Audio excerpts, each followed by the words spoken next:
All right, welcome to The Explainer. Today we're tearing down a really cool dark fantasy screenplay called King of Shadows, and it poses this chilling question.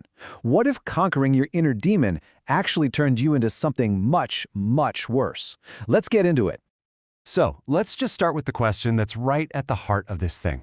Imagine you've got this incredible, supernatural power. But here's the catch. Every single time you use it, it literally saps a piece of your life away. Well, this is pretty much the daily nightmare for our protagonist, a teenager named Shadow. He's caught in this bizarre, mysterious loop of just being completely exhausted. And it's a fatigue that feels like it's coming from something deep inside him, something, parasitic. So the first time we meet Shadow, he's in his room just tossing and turning after another nightmare. He's dealing with this constant supernatural tiredness, and then you see it. On the wall, his own shadow is dancing around like it's a completely separate living thing. It's the physical form of the very thing that's draining him. I mean, his days are just this absolute grind for survival. You're hearing whisper this to himself, totally desperate, and he's relying on a constant flow of energy drinks just to function, just to get through the day. Okay, so this timeline, it just perfectly lays out the vicious cycle he's trapped in. It all starts with these draining nightmares where his shadow is going nuts. He wakes up completely wiped out, barely makes it through school, and then, bam, a sudden burst of superhuman speed saves him from a diving falcon. But here's the really cruel twist. Every time he uses his power, it just makes his parasitic shadow even stronger, which, you guessed it, leaves him more exhausted than ever before. So as you can imagine, he's pushed to his absolute limit. He's desperate for answers, so he goes looking for this mysterious, powerful figure who might just hold the key to his survival. And that's when he meets Bruce. And wow, the contrast between these two is just night and day. You've got Shadow, who's a total wreck, chugging energy drinks just to stay upright, and then there's Bruce, who's the picture of calm and authority, just calmly sipping water, totally serene and in control. And Bruce, he doesn't beat around the bush. He gets right to the point with this absolutely chilling diagnosis. He tells him straight up that his physical weakness, his dependency on those drinks, is literally fuel for the entity that's attached to him. So Bruce lays out a plan, but it is wildly dangerous.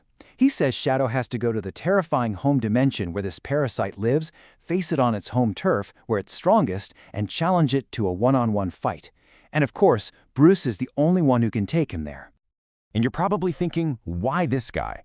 Well, that's because Bruce drops a bombshell. He's already fought this battle, and won.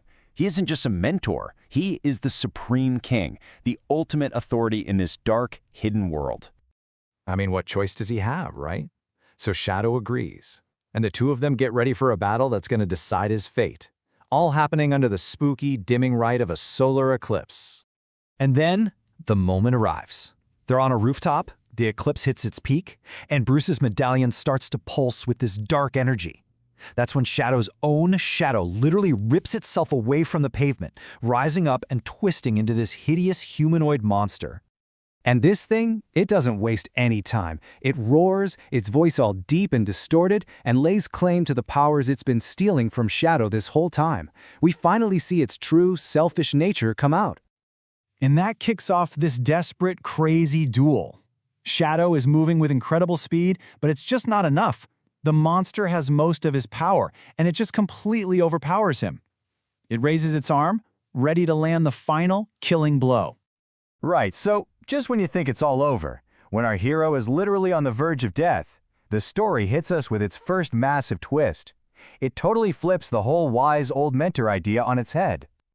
You hear Shadow just scream in defiance, this final desperate roar against his monstrous twin. It's a real last-ditch effort from a hero who has absolutely nothing left to lose. But the final blow? It never lands. Instead, the shadow monster gets blasted and pierced by this powerful wave of dark energy.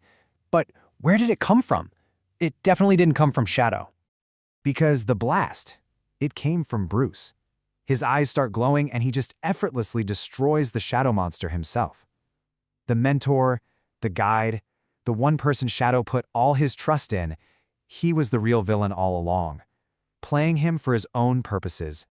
But get this, the betrayal isn't even the final act here.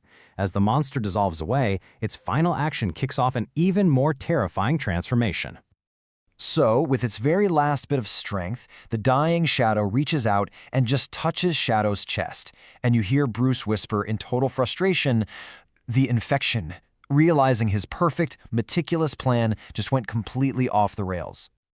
Shadow collapses. But when he gets back up, he is something else. The exhaustion is gone, yeah? But it's been replaced by this cold, terrifying power.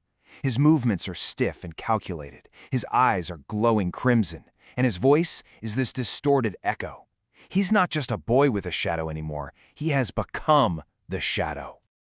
And Bruce can only stand there and watch in just pure horror. He realizes he didn't destroy the shadow at all. He just forced it to fuse completely with its host.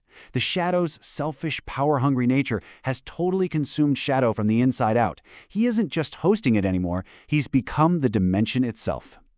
And with this awful, malicious smile, the new Shadow says it, his voice just echoing with power. He raises a hand, and the sun, which had just come back, vanishes all over again, throwing the world into a new, deeper eclipse that he created himself. And boom, the screenplay just cuts to black, leaving us with this one last chilling question that just perfectly nails the story's theme of power and corruption.